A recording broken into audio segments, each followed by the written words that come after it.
Hi guys, मैं हूं तान्या और आ गए हम वापस आपके नए वीडियो के साथ। आई होप आपने लास्ट वाला वीडियो भी बहुत अच्छा देखा होगा और अच्छे से उस चीज़ के बारे में सोच के अप्लाई करने के बारे में सोचा होगा। इस बार हम आपके लिए बहुत अच्छा वीडियो लेकर आए हैं। इससे पहले कि हम वीडियो में आगे बढ़े, मैं आपको बताना चाहूँगी कि हमारा चैनल लेकर आता है आपके लिए बहुत अच्छी वैकेंसीज़ की नोटिफिकेशन, वैकेंसीज़ की इन्फॉर्मेशन के साथ। आज भी हम आपके लिए वैकेंसी की इन्फॉर्मेशन के साथ आए हैं, तो देख ले किसने निकाली है इस बार वैकेंसी। इस बार निकाली है बिहार ग्राम स्वराज योजना सोसाइटी ने वैकेंसी आपके लिए। क्या ला है वो? आईटी सहायक भर्ती 2024। ये इन्होंने पोस्ट के लिए, इस पोस्ट के लिए इन्होंने वैकेंसी निकाली है। ये इन्फॉर्मेशन है, इसका नोटिफिकेशन की डेट क्या होगी, कब आएगी, वो हम आपको आने वाली स्लाइड्स में बता देंगे। तो वीडियो को ध्यान से देखिएगा। इस वीडियो में हमने बनाया है आपके लिए किस तरह की स्लाइड्स हमने बनाया है। एज लिमिट्स के बारे में स्लाइड्स की भी बताएंगे आपको, एज लिमिट्स कैसे क्या रहेंगी, सिलेक्शन प्रोसेस क्या रहेगा, एग्जाम पैटर्न या जो भी चीज़ें होती है वो बताया है। वेबसाइट क्या रहेगी, सबसे इंपॉर्टेंट चीज़ वेबसाइट क्या रहेगी ये बताया है।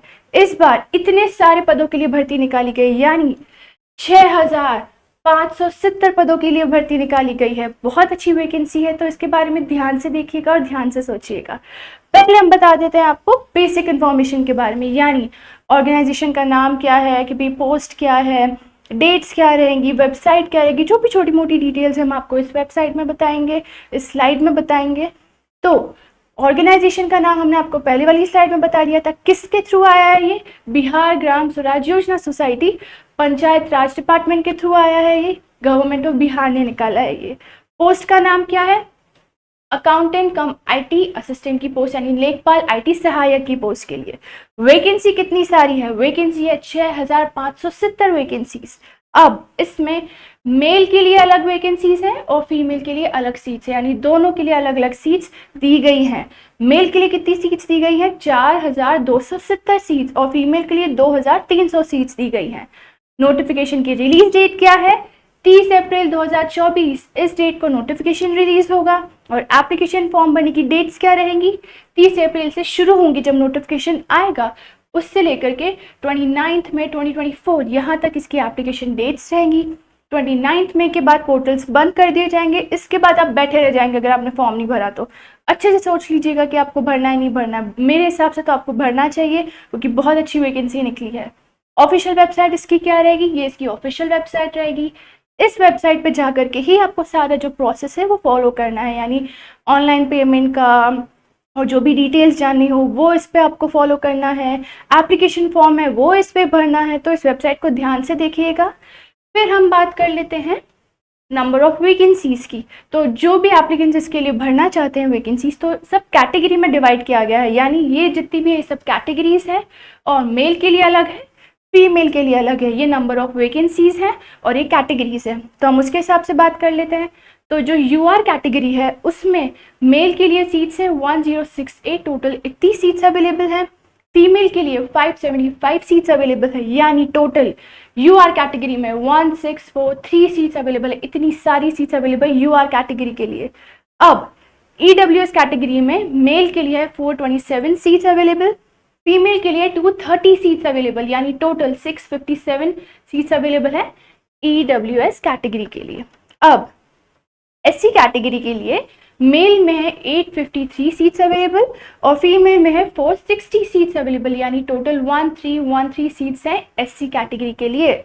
अब एसटी कैटेगरी के लिए मेल में है 85 नंबर ऑफ सीट्स और फीमेल में 46 नंबर ऑफ सीट्स, यानी total 131 seats are available for ST category for both male and female. फिर EBC कैटेगरी के लिए 1068 सीट्स अवेलेबल है for male and for female 575 seats available है। टोटल 1643 सीट्स है EBC category के लिए। फिर BC कैटेगरी के लिए है 769 फॉर मेल और 414 फॉर फीमेल। टोटल कितनी हुई? 1183 सीट्स हैं किसके लिए? बीसी कैटेगरी के लिए, यानी टोटल मेल के लिए है 4270 सीट्स अवेलेबल और फीमेल के लिए है 2300 सीट्स अवेलेबल, यानी टोटल इतनी सारी 6570 इतनी सारी सीट्स अवेलेबल है। बिल्कुल मिस नहीं करना चाहिए, इतनी सारी सीट्स अवेलेबल है ये सारी कैटेगरीज के लिए, मेल के लिए और फीमेल के लिए। अब हम बात कर लेते हैं एजुकेशनल क्वालिफिकेशन की, कि भाई क्या एजुकेशनल क्वालिफिकेशन होनी चाहिए कि उसके हिसाब से आप लोग अप्लाई कर सकते हैं। तो जो भी कैंडिडेट्स आईटी पोस्ट के लिए अप्लाई करना चाहते हैं, आईटी सहायक की पोस्ट के लिए अप्लाई करना चाहते हैं, उनके पास क्या होना चाहिए, उनके पास बीकॉम की, एमकॉम की या फिर सीए एंटर एग्जाम का डिग्री होनी चाहिए। यानी ये चीज़ें उनके पास होनी चाहिए। उन्होंने बीकॉम करा होना चाहिए, या उन्होंने एमकॉम करा होना चाहिए, या उन्होंने सीए एंटर एग्जाम्स का उसने किया होना चाहिए। अब इम्पॉर्टेंट चीज़ इसमें एक और क्या है कि जो भी कैंडिडेट्स अप्लाई कर रहे हैं, जिनके पास है सीए इंटर एजुकेशन क्वालिफिकेशन का सर्टिफिकेट, उनके पास सीए है, उनको दी जाएगी प्रायोरिटी। ये चीज़ आप ध्यान से देखिएगा। ये सारे जो एप्लीकेंट्स हैं इनको प्रायोरिटी पे रखा जाएगा। अब ये तो था हमारे एजुकेशनल क्वालिफिकेशन के भी बीकॉम होना चाहिए, एमकॉम होना चाहिए, सी इंटर एग्जाम्स का सर्टिफिकेट होना चाहिए। ये इसकी एजुकेशनल क्वालिफिकेशंस रहेंगी। अगर ये है आपके पास तो भी आप अप्लाई कर सकते हैं, आप क्वालिफाइड है कि भी अप्लाई कर सकते हैं इस चीज़ के लिए। अब हम बात कर लेते हैं एज लिमिट्स की। सारी चीज़ें पता चल गई, अब एज लिमिट की बात कर लेते हैं कि भाई न्यूनतम एज क्या रहेगी, अधिकतम एज क्या रहेगी। न्यूनतम आयु यानी मिनिमम एज है 18 वर्ष यानी 18 ईयर्स इसकी मिनिमम एज है। मैक्सिमम एज इसकी है 28 वर्ष यानी 28 ईयर्स, ये इसकी मैक्सिमम एज है।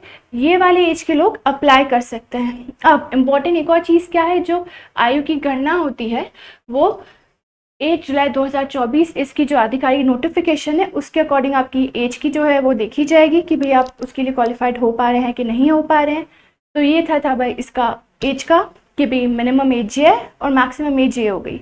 अब सिलेक्शन प्रोसेस क्या रहेगा, तो सिलेक्शन प्रोसेस होगा आपका कि आपका होगा सीबीटी यानी कंप्यूटर बेस्ड टेस्ट। आपका सीबीटी होगा, ये एक स्टेज है सिलेक्शन प्रोसेस का। जो भी आईटी असिस्टेंट या लेखपाल आईटी सहायक की पोस्ट के लिए अप्लाई करना चाहते हैं, और इसके साथ साथ आपको एक पीडीएफ दी जाएगी जिसके अंदर इंफॉर्मेशन होगी किसके रिलेटेड, टेस्ट डिज़ाइन के रिलेटेड, मार्केटिंग सिस्टम के रिलेटेड, और जो भी सब्जेक्ट्स कवर्ड होंगे सीबीटी एग्जाम में आपके उसके रिलेटेड आपको एक पीडीएफ दी जाएगी जिसमें ये सारी इंफॉर्मेशन होगी।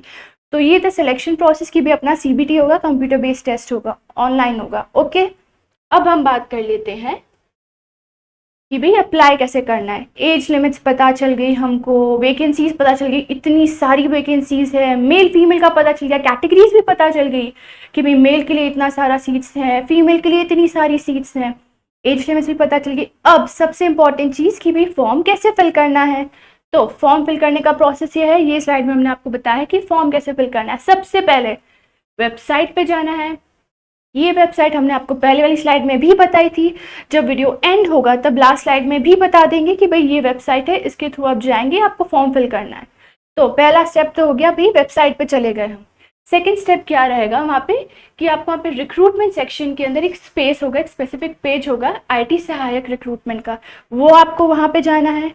उसके बाद वहाँ पे आपको आपका जो एलिजिबिलिटी क्राइटेरिया है, वहाँ पे जितने भी इंस्ट्रक्शंस हैं वो सब केयरफुली रीड करने हैं कि भाई आप उसके लिए अप्लाई कर सकते हैं, नहीं कर सकते हैं, क्वालिफाइड है कि नहीं है। फिर जितनी भी पर्सनल और एकेडमिक इन्फॉर्मेशन है वहाँ पे आपको ऑनलाइन एप्लीकेशन पे जा कर के अच्छे से, सही से, ध्यान से देख दिखा के फिल करनी है। ये हो गया, फिल कर दी। अब आगे क्या करेंगे, जितने भी रिक्वायर्ड डॉक्यूमेंट्स मांगे जाएंगे आपसे, एजुकेशनल सर्टिफिकेट मांगे जाएंगे, आईडी प्रूफ मांगा जाएगा, आपकी फ़ोटोग्राफ मांगी जाएगी, ये सब आपको ध्यान से अपलोड करना है। ध्यान रखिएगा डॉक्यूमेंट्स आप सही से अपलोड करें, गलत मत कुछ अपलोड कर दीजिएगा, ये बहुत इंपॉर्टेंट चीज़ है।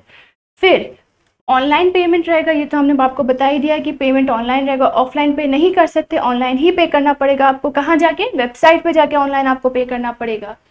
फिर आपको जो आप फॉर्म सबमिट करेंगे उसके साथ साथ आपको ऑनलाइन पेमेंट करना पड़ेगा। ये सब हो गया, सब हमने भर दिया। फिर डबल चेक कीजिएगा, जितनी भी इंफॉर्मेशन आपने भरी है एक बार वापस देख लो, भी रिवाइज कर लो, कहीं गलती से कुछ और तो नहीं डाल दिया, अभी स्पेलिंग मिस्टेक तो नहीं हो गई, नाम कुछ और तो नहीं डाल दिया, एज प्रूफ गलत तो नहीं दिया, जो भी चीज़ें हैं सब एक बार चेक करने में सही रहता है ना, कुछ गलत तो नहीं हो गया हो। सब डबल चेक कर लिया, हो गया इतना फिनिश। फिर सबमिट कर देंगे हम फॉर्म, सारा प्रोसेस हो गया, सब कुछ भर दिया, फॉर्म सबमिट कर दिया। फिर उसके बाद सबमिट करने के बाद आप अपने रिकॉर्ड्स के लिए, अपने पर्सनल रिकॉर्ड्स के लिए आगे बताने के लिए क्या करेंगे, जो आपने एप्लीकेशन फॉर्म भरा है उसका प्रिंट आउट निकाल के रखेंगे, और जो आपने फीस पे करी है, अपनी ऑनलाइन फीस पे करी है, उसकी रिसिप्ट जो होगी वो अपने पास निकाल के संभाल के रखेंगे। ये इसका सिलेक्शन प्रोसेस रहेगा। ये सब आपको कहाँ जाके करना है, वेबसाइट पे। अब सबसे इंपॉर्टेंट चीज़, इसकी वेबसाइट हम आपको वापस रिवाइज करा देते हैं। ये इसकी वेबसाइट रहेगी। यहाँ पे जाएंगे आपको, जहाँ पे जा करके आपको जितना भी प्रोसेस हमने आपको इतनी सारी स्लाइड्स में बताया वो सब अच्छे से फिल कीजिएगा। फिर अगर आपको वापस रिवाइज करना हो तो आप वापस पीछे जाइए, स्लाइड में वापस देख लीजिए कैसे क्या प्रोसेस रहेगा, कैसे क्या डिटेल्स रहेंगी।